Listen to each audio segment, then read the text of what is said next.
Centre, இந்த யூனிவர்ஸோட centre வந்து earth. அந்த எர்த் தான் இந்த யூனிவர்ஸ்ல இருக்கக்கூடிய எல்லா ஆப்ஜெக்டும் ஆர்பிட் பண்ணிட்டு இருக்கு. ஈவன் சன்னும் வந்து எர்த் ஆர்பிட் பண்ணிட்டு இருக்குன்னு சொல்றாங்க.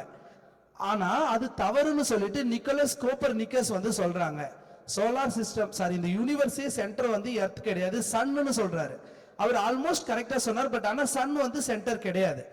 அதையும் தாண்டி இந்த சென்டர் சோலார் யூனிவர்ஸோடைய பவுண்டரியே கண்டுபிடிக்கல இன்னும். அப்படி இருக்கும்போது யூனிவர்ஸோட சென்டர் எதுன்னு நம்ம சொல்ல முடியாது இல்லையா?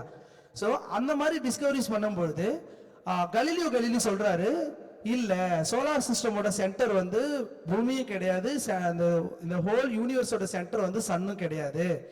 நம்ம சோலார் சிஸ்டமோட சென்டர் மட்டும்தான் சன். அதை தவிர்த்து வந்துட்டு யூனிவர்ஸோட சென்டர் வந்து இது வரைக்கும் எதுன்னு கண்டுபிடிக்க முடியல. இதை எப்படி கண்டுபிடிச்சாருன்னா இதை சொல்றாரு, இல்ல இது வந்து நம்ம நினைச்சிட்டு இருக்கிறதுலாம் தவறுன்னு சொல்லி.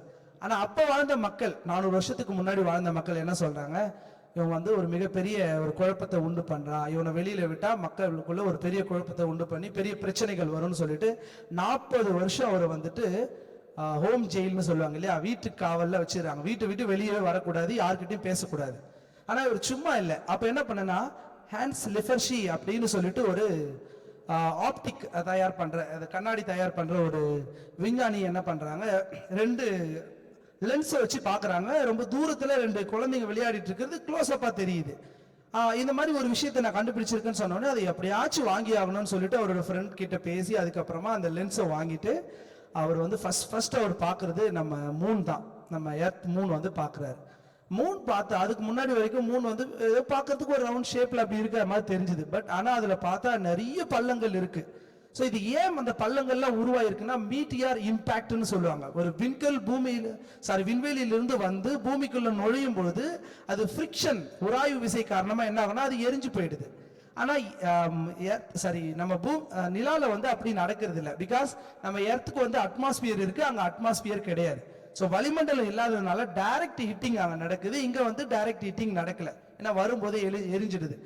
அதனாலதான் நட்சத்திரம் எரிஞ்சு விழுது அப்படின்னு நம்ம பூமிக்குள்ள சொல்றோம். ஸோ அதை பார்க்கறாங்க, ஆச்சரியப்படுறாரு. உடனே அவர் ஒரு டெலிஸ்கோப்பை உருவாக்கி அந்த டெலிஸ்கோப் வழியா ஸ்டார்ஸ் எல்லாம் பார்த்துட்டு வர்றாரு.